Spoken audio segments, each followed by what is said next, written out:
Hey guys, welcome back to the channel. Today I'm gonna do a little bit of, not so much a tutorial, but kind of an explanation of how I make a color that a lot of people call watermelon red. It's kind of a watermelon-y color with red and black flake.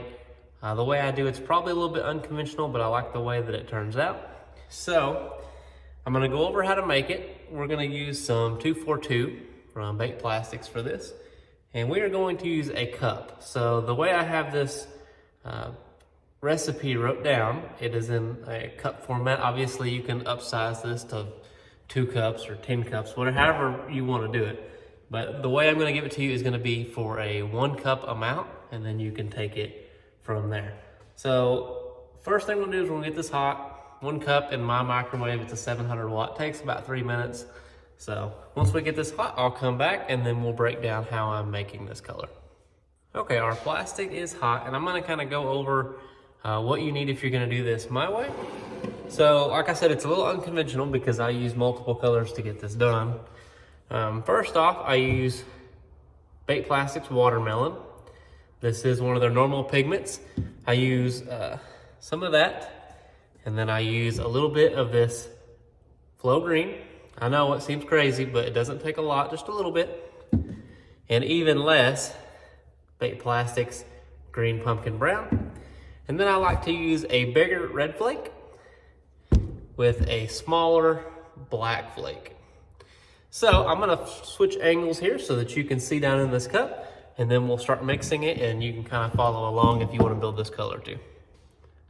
Okay, so now that we're nice and hot here, we are going to start with the watermelon, and we are going to do 9 drops. So 1, 2, 3,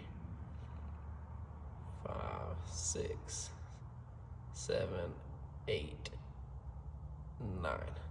So there's 9 drops of the Baked Plastics watermelon, and we'll get that going. And as you can see, it's pretty green.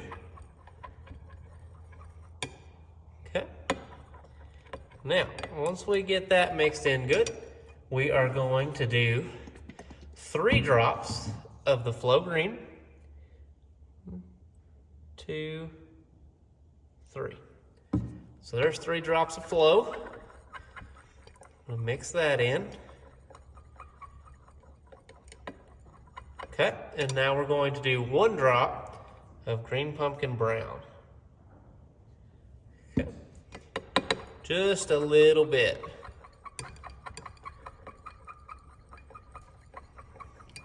And that builds a really nice base for what I like. So now we're gonna start putting some flake in it. I'm gonna start with some red flake.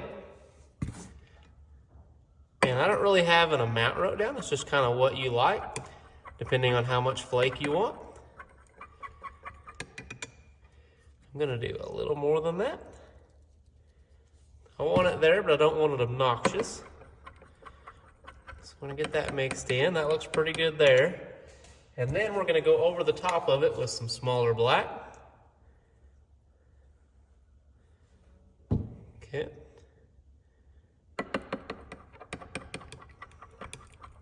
Let this get mixed up here. Yeah, so now, as you can see, that's what we're working with. Some people like it a little darker, but I like it just like that. That's a really good color.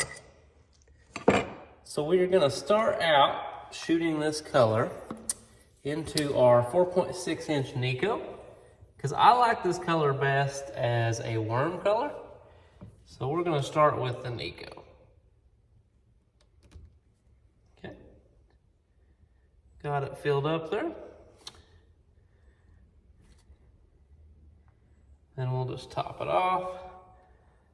And I will show you just how awesome that sprue looks. Super cool color there. Next up, I think we're going to shoot these 2 5-inch angled rib stick baits.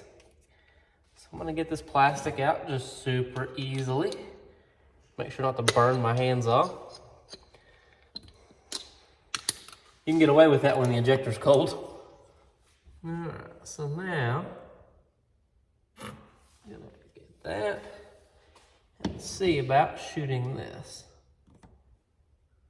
Hold pressure. Let's move on to the next one.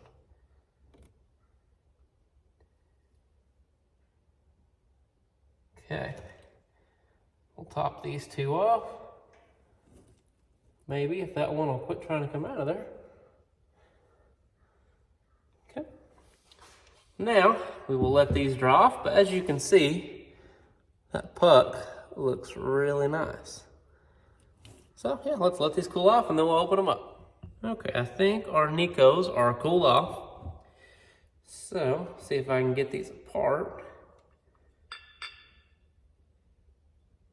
Oh yeah.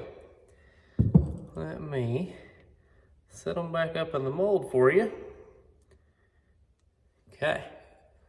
Look at that. That is a really nice color for sure.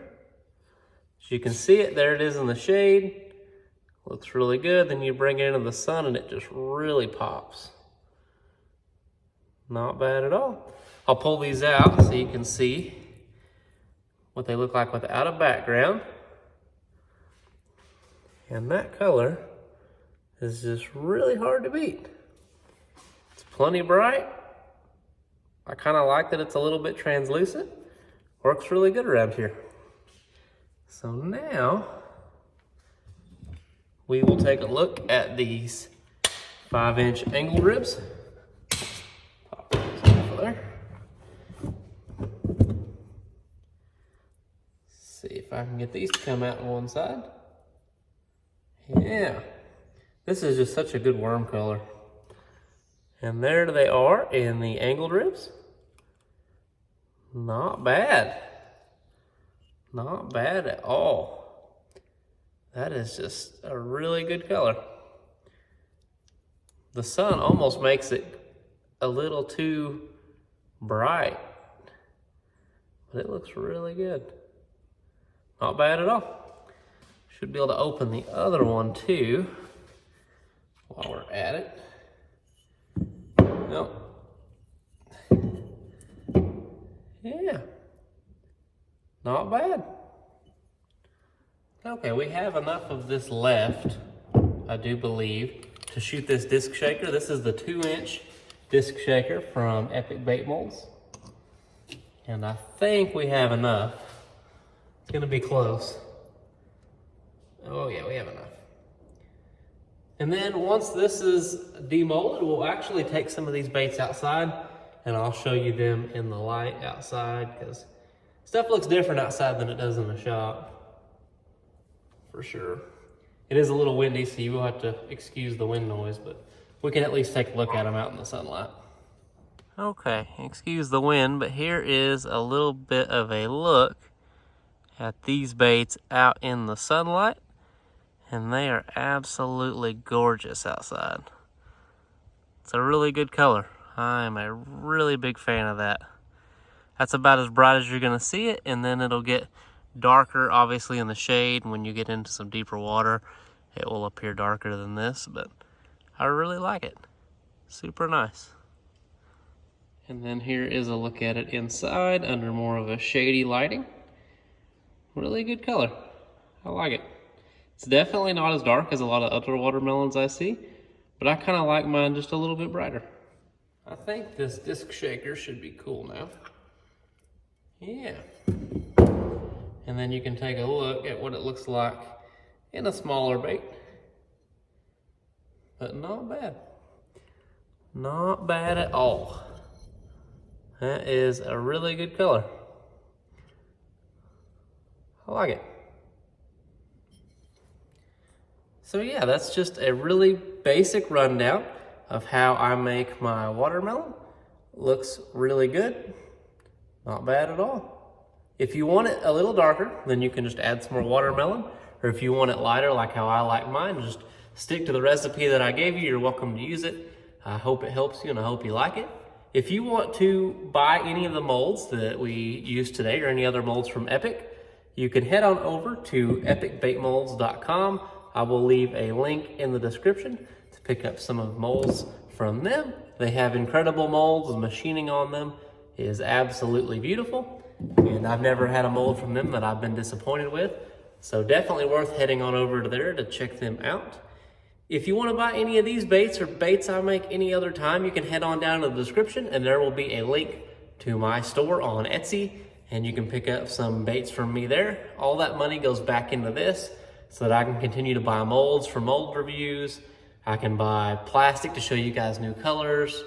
Any of the unboxing stuff that we do, it all goes back into this channel so that I can keep making content for you guys. If you like the video, drop a like and a subscribe. It really does help me out and it makes a difference in the channel. We also have the 3-inch crappie slayer probably going to be here. It will be today for the video when you're watching it, but it will be tomorrow for me. So we'll have the 3-inch crappie slayer to check out. It is a brand new mold from Epic. It just came out this week. And we also have the tail mold for that. So we're gonna be doing some 2-color crappie jigs with the 3-inch, which I think is gonna be really interesting. We already have the 2-inch, but we'll have some really cool designs, kind of similar to that, but in a bigger size. And yeah, I hope you guys enjoyed it, and I appreciate you watching. I'll catch you in the next one.